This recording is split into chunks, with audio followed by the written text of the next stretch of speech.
Hi, I'm Claire Harrison. I work in London in the UK, and I recently had the privilege of presenting the latest data with the mutant CALR or calreticulin specific monoclonal antibody INCA033989. Let's just call it 989 from here on, and the data for patients with myelofibrosis.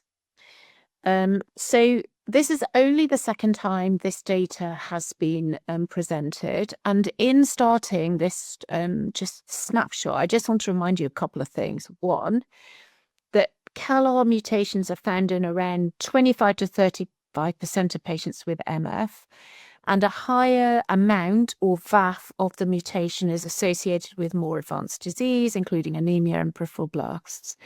And our current MF treatments are not mutation targeted, and they have limited efficacy in reducing the CALR VAF. And patients who have these CALR mutations tend to have less good responses to our current therapies, so less spleen, less symptom responses, and higher rates of anemia. And then just a little reminder about why we're so excited about CALR as a target. So inside the cell that has the CALR mutation, the mutated protein is made, and it complexes with the thrombopoietin receptor, or MPL, inside the cell.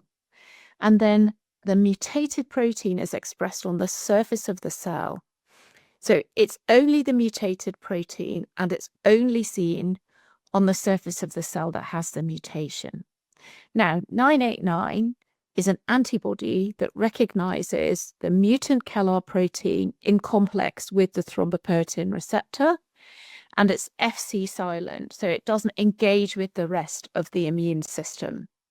And we've been running 2 trials globally with this agent in ET and in MF, and I'm going to talk to you about the MF patients today. So we in total included over 100 patients in this study. Some patients continued with ruxolitinib and had 989 added on the top. There were around 20 of them. And some patients just had 989 on its own. Of those patients, 80 just had it after having a JAK inhibitor, but 20 of them had never seen a JAK inhibitor. So we've got a range of patients, never seen a JAK inhibitor, so frontline therapy, add to a JAK inhibitor in the second line, and after a JAK inhibitor in the second line. And the patients that were treated are a broad range of patients up to the age of 82.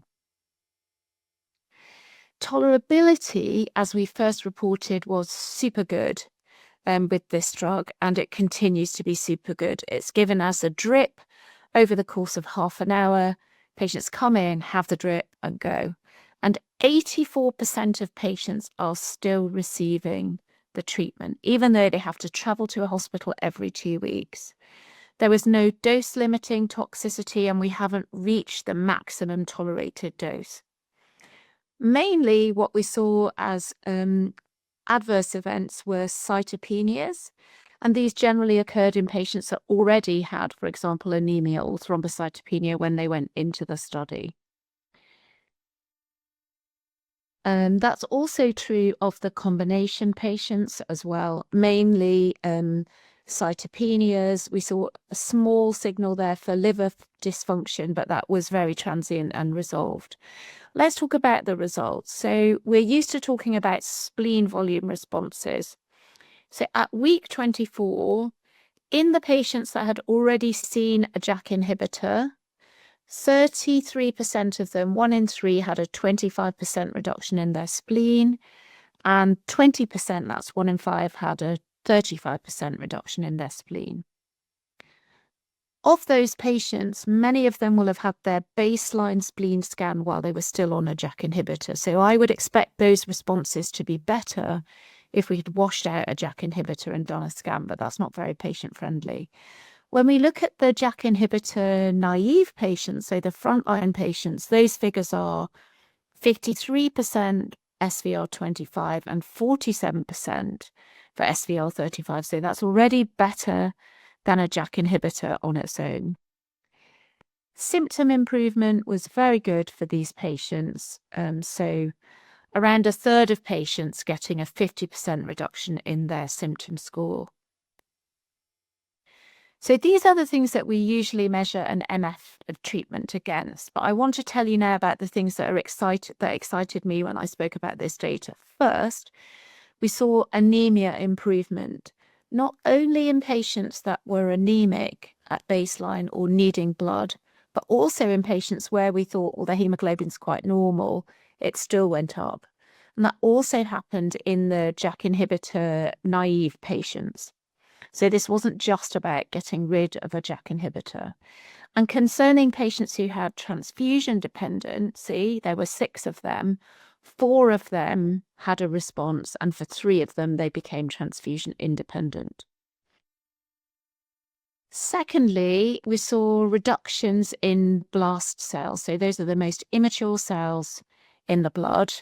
And we saw reductions in immature cells that were expressing a mutation. And these percentages went down to a low level. We also saw reductions in the amount of mutant JAK2 that patients had. So looking at whole blood, we saw that overall, almost 90% of patients had a reduction in their VAF, and 1 in 8 reached a 25% reduction. When we looked in more detail at mononuclear cells in the blood and looked at the antibody there, we saw deeper responses for patients. And here we saw that 21 out of 26 of them had a reduction. And these were not different according to the type of the CALR mutation. Then finally, we looked in the bone marrow. And what we saw in the bone marrow was very striking. We saw return towards normal features of the bone marrow, reduction in mutant CALR expressing megakaryocytes, and overall reduction in the megakaryocytes, reduction in marrow fibrosis, and increases in red cell progenitors. So overall, this is a drug that is well tolerated. 84% of patients remain on.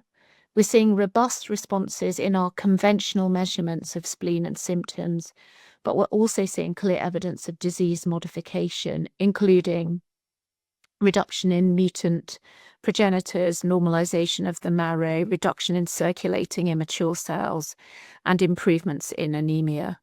So this data continues to be really exciting. We saw similar data in ET and a deep dive into translational research, and we will be seeing some phase 3 studies coming forward in the next 6 months or so.